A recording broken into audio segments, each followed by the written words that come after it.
Well, hello, hello, hello, and welcome to lesson one in the way of mastery. This lesson is called The Way That Calls You Home. So I'm excited to have you here, and we're just going to dive right in. So, right away, we start off in the first paragraph. Now we begin. And further on down in the first paragraph, it says, I come not to teach you, but to love you until you choose from the depth within your own being to set aside every illusion that you've ever given credence to and remember the truth, which alone is true. And I think that's process as you go through this entire book. You're going to go through this process where you're going to start letting go of these illusions that you have about yourself and about reality or what we have perceived to be reality. And that's really what Jesus is talking about. Right away in the second paragraph, Jesus brings up something that's called the mind of the Christ. And he says, there is but the mind of the Christ within each of us, a spark of the divine light as a sunbeam to the sun, rest eternally in perfect communion and communication always. So right away, what I like to say is imagine if it's almost like you have two different operating systems. You have the Christ mind, which is what Jesus is talking about. But later in the book, certainly, we're going to start talking about the egoic mind. And there's a difference. And it's almost like it's a different operating system.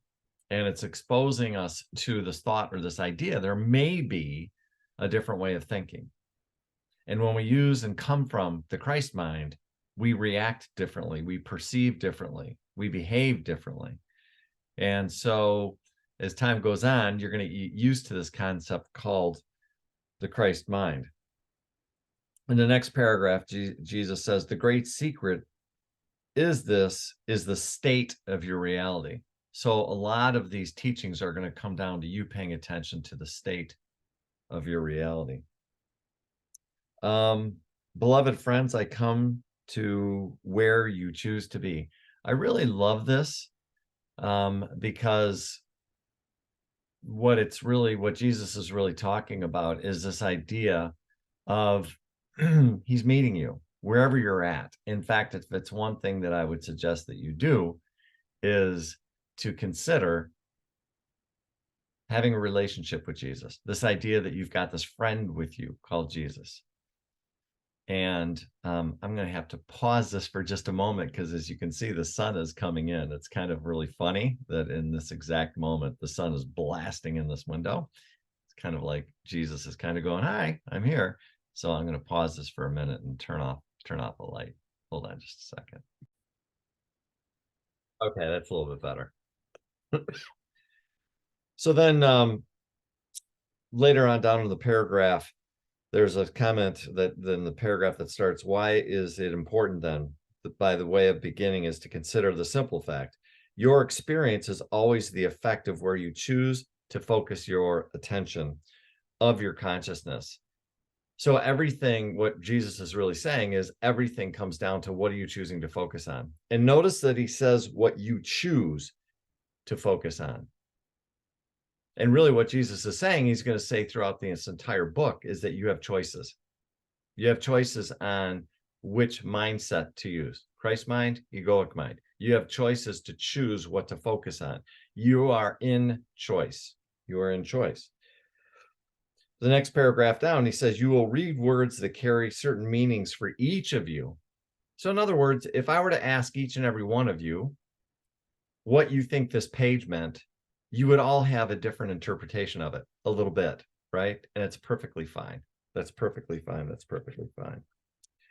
The paragraph that starts, in each and every moment, you cannot be a victim of what you see, and nothing is outside of you. This is a huge concept, a huge game changer for some people, not to be taken lightly. In each and every moment, you can't be a victim. And this book is going to talk a lot about moving from being a victim to standing in and being a powerful creator.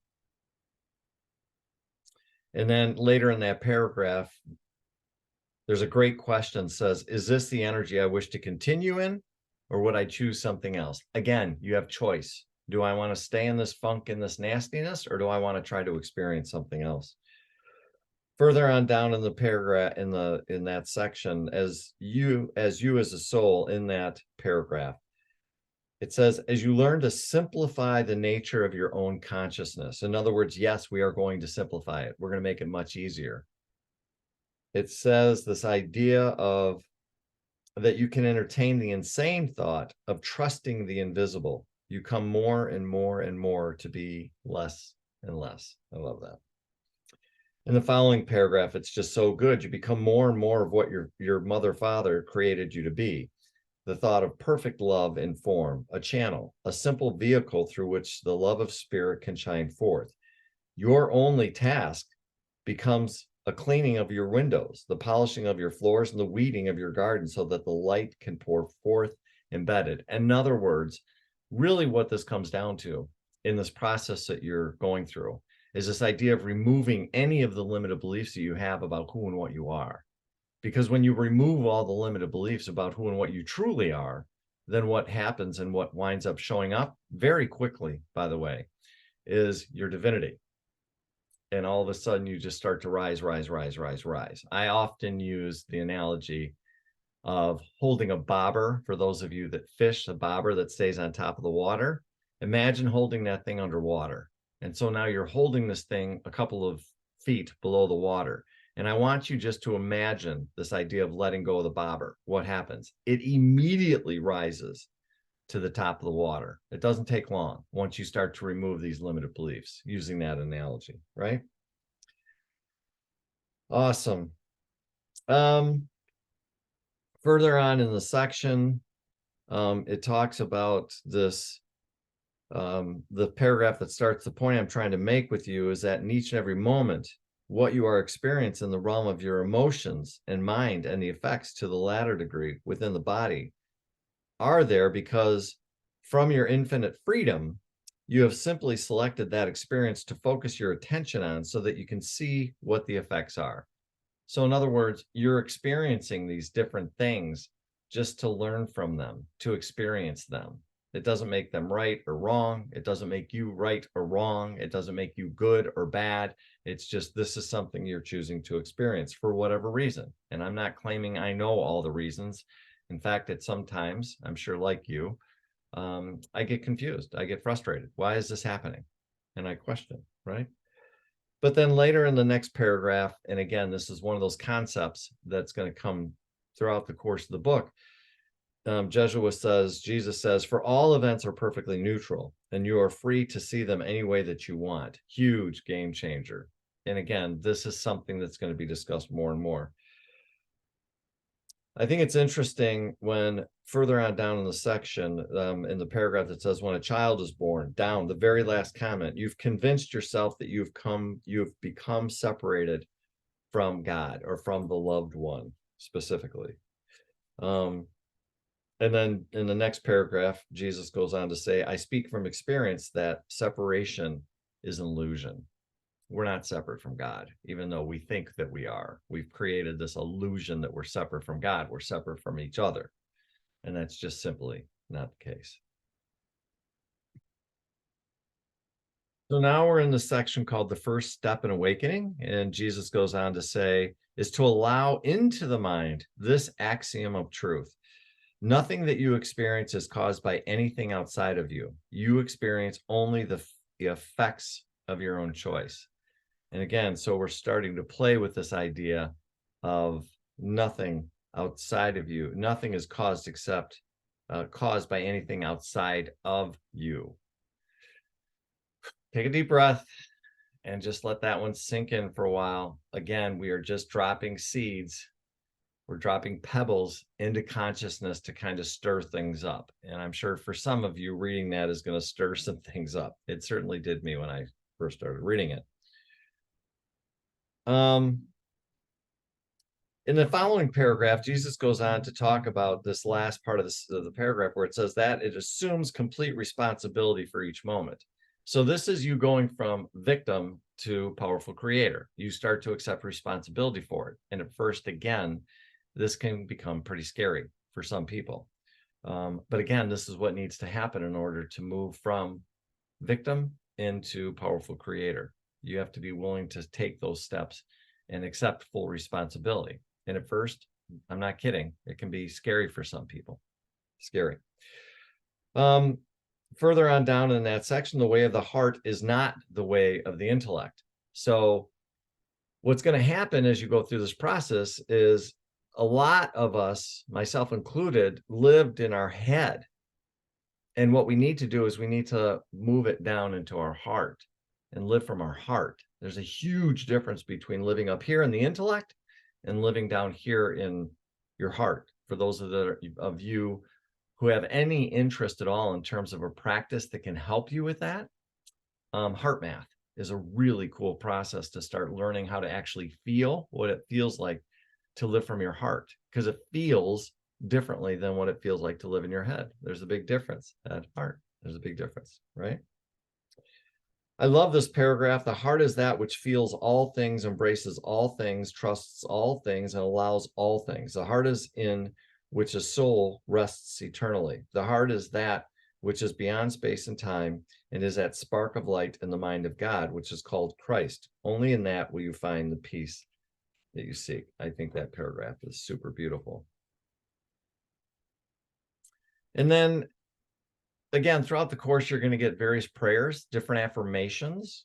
And so we start that with this idea of not my will, but thy will be done. For of myself, I do nothing, but the Mother Father does all things through me. Beautiful affirmation. Later on down in the section, the paragraph that starts, you trust the complete flow. And that says, for in truth, that mind that trusts the source of its creation allows all things, trusts all things, embraces all things, and transcends all things. So beautiful when we learn how to trust. And for some, that's a process. For me, that was a process that took time. I also love where it says, only God's plan for salvation can work for you. The thing that I took away from that is that basically there is a plan. So in other words, the course to your healing, the course to your transformation, the course to change your life, just understand there's a very divine plan in place. It's your soul's plan in connection with the divine.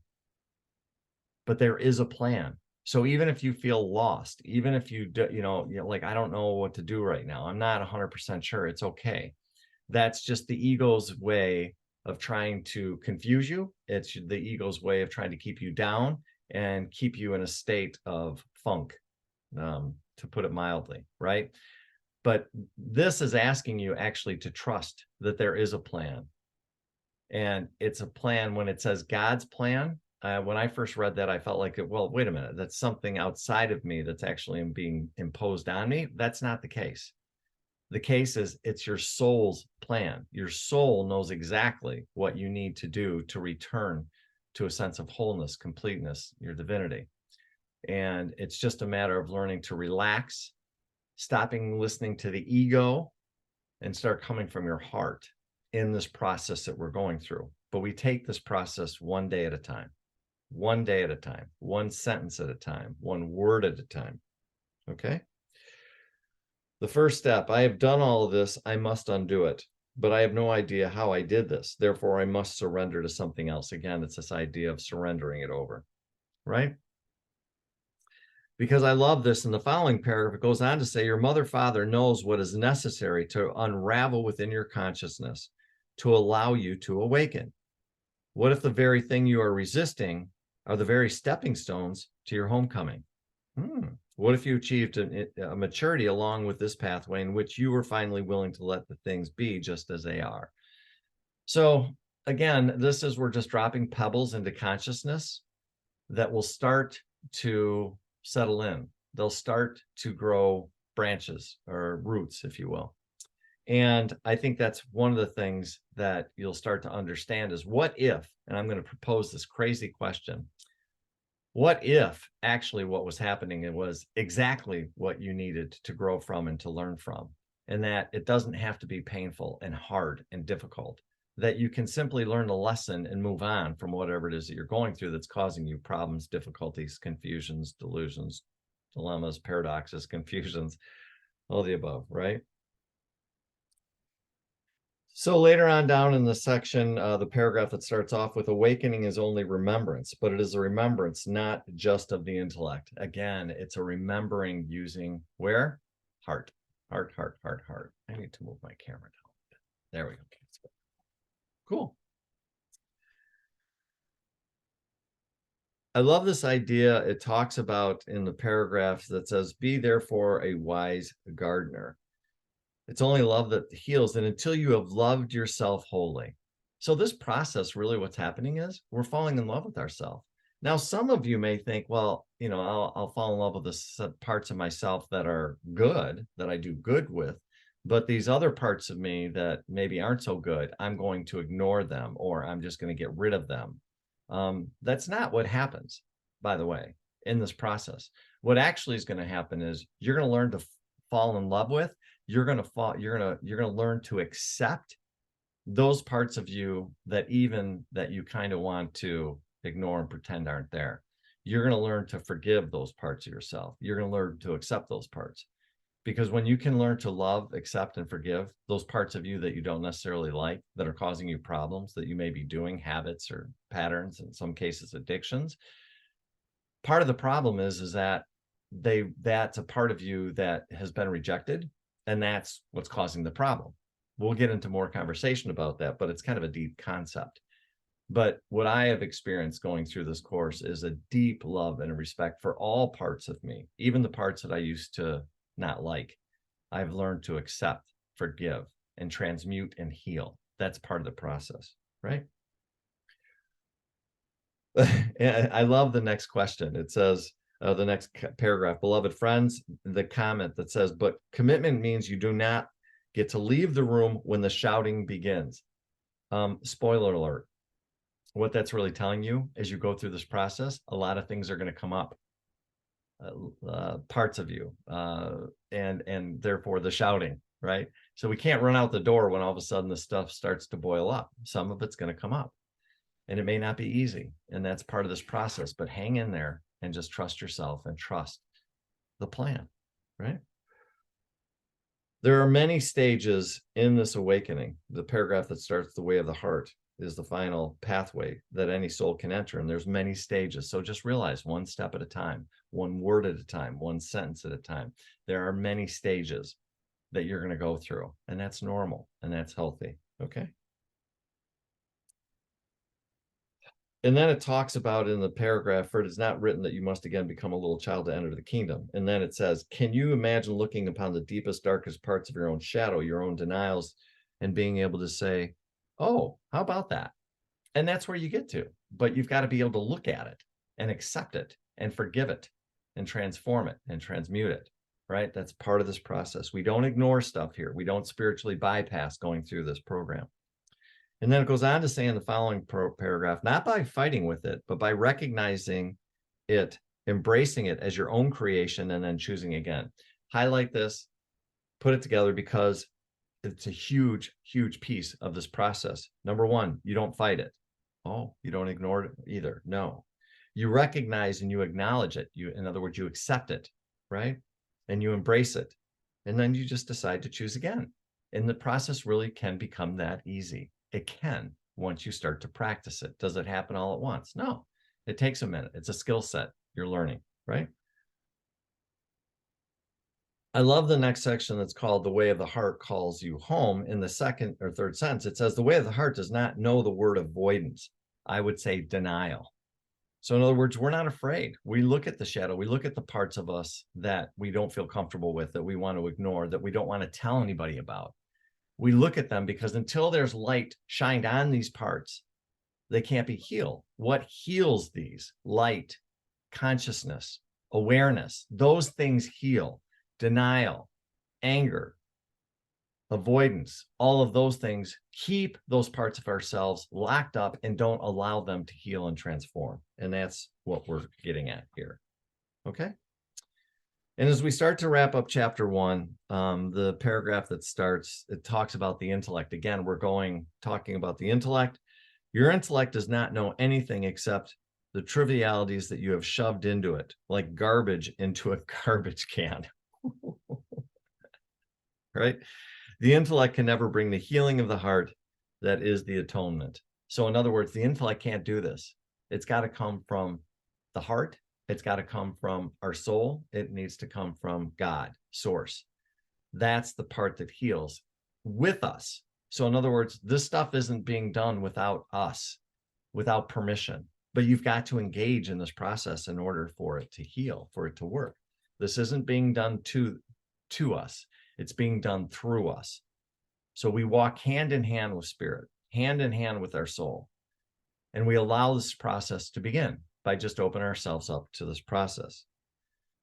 In the paragraph below it, let them come up in terms of these feelings, these things that we may not have wanted to look at. Look at them, embrace them, and transmute them through your own love of self and through your honesty. I think that's just so important, because so often there's parts of us that we've just chosen to ignore, and that's not helping. In fact, what I really want to say is, how's that working for you? Right? Probably not really well. The last thing, I would ask you close your eyes for just a moment, take a brief breath into the body and let it go. As the breath leaves the body, hold the thought that there's nothing worth holding on to any longer that keeps your peace and happiness at arm's length. Become committed, fully committed to the experience of happiness, even as you've been fully committed to unhappiness, limitation, and lack. Give your creator full permission to sweep the basement clean. Yeah. Sweep it clean. Open yourself up. Again, at first, this may feel uncomfortable, maybe scary. I understand. One step at a time, one thought at a time. As you soon start to discover these deeper and deeper parts of you, maybe parts of you that you didn't even know that you had. It's a process. Trust the process. Trust yourself. Become committed, fully committed to the experience of happiness, even as you've been fully committed to unhappiness. Give your creator full permission. There's really not anything down there worth defending or protecting. I love that. And so, welcome again to the Way of Mastery. This kicks off this amazing journey. Really, really excited you're here. I'm sure it wouldn't surprise me if you're kind of looking at this, go, hey, wait a minute. I didn't know this is what I was signing up for, but it's going to be an amazing journey. And I trust you, if you'll just take this one step at a time, one moment at a time, to be patient with yourself, to be patient with this process, to actually think about that you've got this amazing teacher, mentor, master, Jesus, with you, genuinely wants to hold you and embrace you and hold your hand and walk you through this process, not as something outside of you, but something that's actually inside of you, that walks with you. And to feel his love, it really starts to become a magical journey. And I really hope you feel that and trust yourself. Okay. Awesome. Next week is lesson 2. You create your own experience. I can't wait to have a discussion about that one. We'll see you there. Okay.